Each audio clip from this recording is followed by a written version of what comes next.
Hey everyone, it's Suzi here, and today we're playing a Watcher of Realms.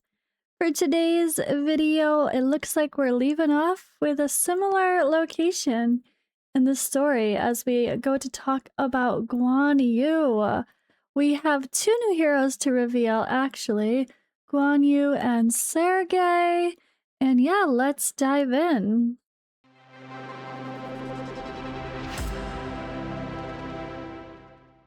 So there's Libu's story here, kind of tying them together. And boom, here we are again on the test server to check out the kits for Guan Yu. I don't have the confirmation yet of his date as of me recording, so we're just gonna have to speculate or wait for them to confirm officially. Maybe they will have by the time we are posting this video. But I guess we'll see. But I'm gonna go through as I can. I love this. Oh my gosh. Such a cool design. Woo! Did we get a whirl? Oh yeah, we have spinny physics. I love that. And no other jiggles, hopefully. But yeah, love it. He looks like he's got a little too much makeup on, but maybe that's a normal thing. I don't know if they wear makeup. I don't know. Anyway, very cool. Very amazing weapon. Visually, I love it. He's Watcher and Northerner for the factions. Guan Yu the Crescent Blade. Tactician and normal damage. A legendary paragon lost in another world. Having fulfilled his lifelong path of loyalty and righteousness, once again wields his green Crescent Blade to protect the common and the weak. AoE physical attack, displacement, ally buff, and defense penetration. And here is a look at his stats. So that's pretty cool here. Okay, let's see. So I guess pretty standard, right? Nothing too crazy here. Nice 5600 attack. Wait, that's higher than the others? I have to look. I don't know how the other tacticians compare. Cost of 18, a block of 2, attack speed interval of 2.6, rage regen auto 13. But yeah, there's his range. And let's dive in.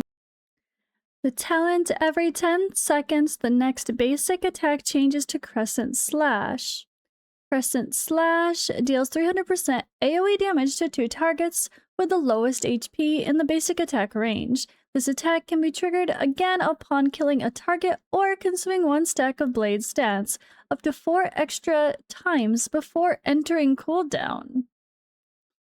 Alright, gains 1 stack of blade stance, which is a permanent attack increase, 4%, stacking up to 5 times that cannot be dispelled. When the basic attack or Crescent Slash kills the enemy. After killing 5 enemies, gains a total of... After killing 5 enemies in total, gains Dragon's Eidolon, and the next attack changes to Dragon Crescent Slash. So Eidolon, reduced attack interval by 20% and grants immunity to most debuffs. Crescent Slash immediately kills common enemies with HP below 30%, cannot be dispelled. So Crescent Slash, Dragon Crescent Slash is a deal 150% damage 2 times, or AoE damage 2 times, and 270% AoE damage 1 time to up to 10 targets in a large area ahead. Each hit inflicts stun for 2 seconds and immediately kills common enemies with HP below 30%. Ooh, that's gonna come in handy. Gains 1 stack of blade stance, refreshes the duration of Dragon's Eidolon if active. Sounds great so far. So that basic attack here, each attack deals a total of 100% AoE damage to up to 2 enemies in range. Let's see how that ultimate looks. It's gonna show, yeah. Whoa! Can he really jump around like that much? Or is it just showing the possibilities? Whoa. Very cool ultimate. Okay. So, upon activating the ultimate, hero can choose to move to a deployable tile within 3 tiles. After activation, immediately gains 4 stacks of Blade Stance, and the next attack triggers Dragon Crescent Slash 1 additional time. During the ultimate, grants defense penetration based on Blade Stance stacks. Ignoring 4% defense per stack, gains an extra 10% defense penetration while in Dragon's Eidolon state. I love his animations. I knew they'd make him fun. He's probably going to be pretty OP. He's a pretty important character in Chinese mythology and, well, history, right? Not even mythology. Passive Defiant Will, Crescent Slash, and Dragon Crescent Slash restore 10% HP to the hero when triggered, and they deal 30% increased damage to targets below 50% HP. Now books up. All right, and Peerless Warrior passive restores 2% rage plus an additional 0.5% rage per stack of Blade Stance upon killing an enemy. This effect triggers up to 1 time every 7 seconds. Couple cooldowns there, 5 seconds. Yeah. They always sound so fun, don't they? I feel like they do a good job. All right, and I'm wondering for him, summoning-wise, he was likely to be a limited character, right? They kind of put some highlighted characters, especially love their Chinese history and mythology heroes to be limited. So I wouldn't be surprised if this is for the global servers as well. Awaken 1. Successfully casting the ultimate grants a damage increase plus 20% to the hero and all other allies within 2 tiles. The caster additionally deals or gains a shield equal to 20% of attack. The shield can stack up to 3 times. I love the shield based on attack. That's so handy. Okay, we see you. Attack plus 300 for the Awaken 2. Awaken 3 increases Crescent Slash damage multiplier by 20%, and its attack target by 1. Dragon's Crescent Slash gains an extra 1 stack of Blade Stance. And Awaken 4 increases the ultimate selectable movement range by 1 tile. So up to 4 tiles. And Awaken 4. Whoa, wait. We got a fancy Awaken 4 instead of just a present, it's expanded range. Okay, good enough. I was saying just a stat or something. I love that. All right, and Awaken 5 here increases the stack cap of Blade Stance by 2. Immediately gains Dragon's Eidolon when the ultimate is triggered. Okay, so let me read quick a blurb about him and his usage. So he's a high frequency execution and AoE DPS, a core AoE DPS, a physical DPS hero who can frequently execute low HP enemies, ignore defense, and can permanently increase his attack. With continuous combat, he can maintain high combat power and sustain damage output. Hero's exclusive artifact reduce the defense of multiple targets and increase the damage dealt by physical teammates. So they're confirming that they're releasing him with an exclusive artifact. Further, even just increasing the speculation that he will be part of an event and a limited hero. But again, I don't know if that's confirmed as of me posting this video because I have to record it and get it approved ahead of time. But I guess we'll all find out together. All right, he is recommended lineup here for Matrix versus physical, of course. With the North Throne with Elder, Guan Yu, Adrian, Rivenhald, and Gwendolyn. And then PvP AoE with Watchguards like Ingrid, Guan Yu, Neja, Dao-chan, and Airless. And then Matrix, he's also solid for, oh yeah, that's it. Matrix, Gear Raid 1, Malric and AoE PvP are his suggested uses. Okay, then we have another Sergei. Let's pull up this other new hero here from the test server. Scroll. I wonder who is going to be. Is he a fighter? I think he's a fighter. Let's go. Yes.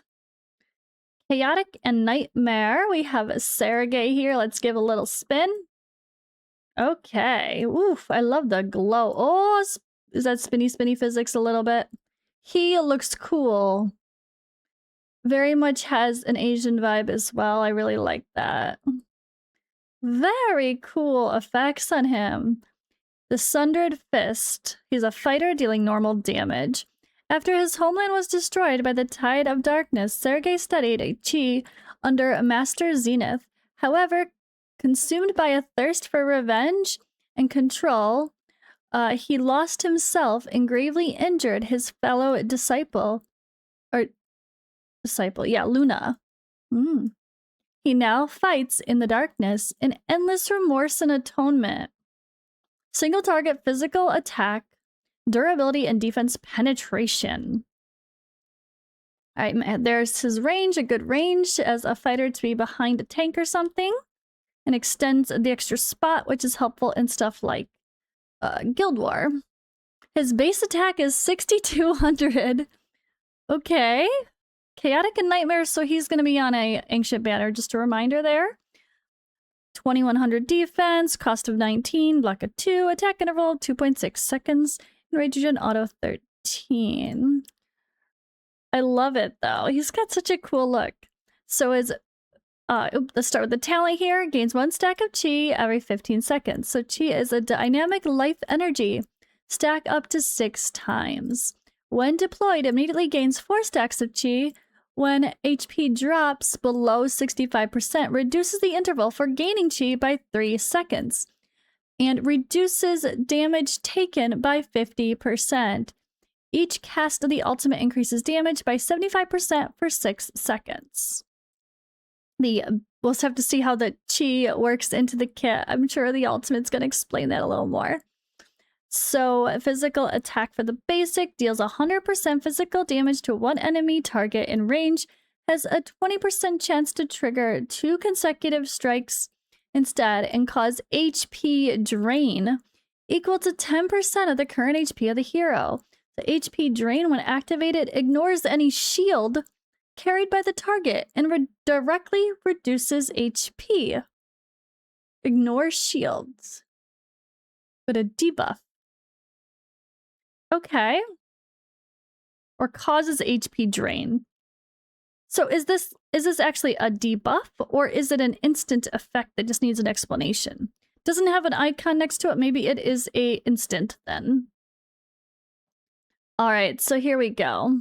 There's the little imagery for the ultimate, which looks nice. A little blast. Okay. So World Sunder causes HP drain equal to 10% of the current HP to the hero and gains debuff immunity for 6 seconds. Deals 500% physical damage that ignores 50% defense to one enemy target in range 1 time. If there are 2 or more stacks of Chi, consumes 2 stacks of Chi and restores full rage. Look at that range too. It's a good range for the ultimate. And then yeah, all of his interesting. All of his skill ups are just related to more damage, period. All right, and then on to the passive Dark Delusion. When taking direct damage, gains a shield equal to 30% of the hero's attack for 15 seconds. This effect can be triggered up to 1 time every 5 seconds. The shield stacks up to 80% attack. I love these. Wait. Shield equal to attack for both? Wait, the Guan Yu had the same thing. Love it. Okay, let's go. Vessel of Malice, passive. After casting the ultimate, reduces damage taken from enemies to 1 for 2 seconds.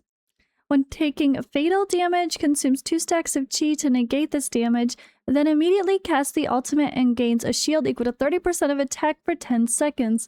This effect can be triggered up to 1 time every 40 seconds. Some good cooldowns. Whew. I love the attack-based shields. That's like the attack-based healers. It's such a different thing.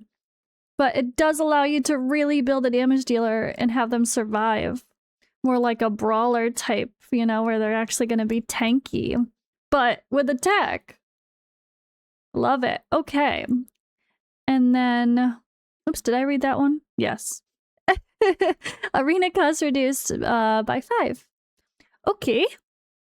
Awakenings. Awaken 1 when taking direct damage from enemies immediately gains 1 stack of chi and increases attack by 20% for 15 seconds. This effect can be triggered up to 1 time every 12 seconds. Awaken 2, attack plus 300. Awaken 3, the ultimate deals 50% damage 1 time and executes enemies with HP below 20%. The execution is ineffective against elites and bosses. And then penetration plus 8% for the Awaken 4. And Awaken 5, each time chi is consumed, grants single target damage increase to the hero and to allied targets with the highest attack within 2 tiles for 10 seconds. Specific single target damage increase. Okay. All right, well. So let's read about what we have on SERGEI. A single target physical DPS hero who can consecutively cast his ultimate 3 to 4 times in a row. Hero's ultimate ignores a defense and has a mechanic similar to Kagiri. After casting his ultimate, all incoming damage is forcibly reduced to 1. At low awaken, the hero can synergize with Kagiri to break the physical shield in Abyss 1. When taking damage, a hero gains shield based on his attack, granting him strong survivability. In single target PvP, the hero can be used as a frontline unit.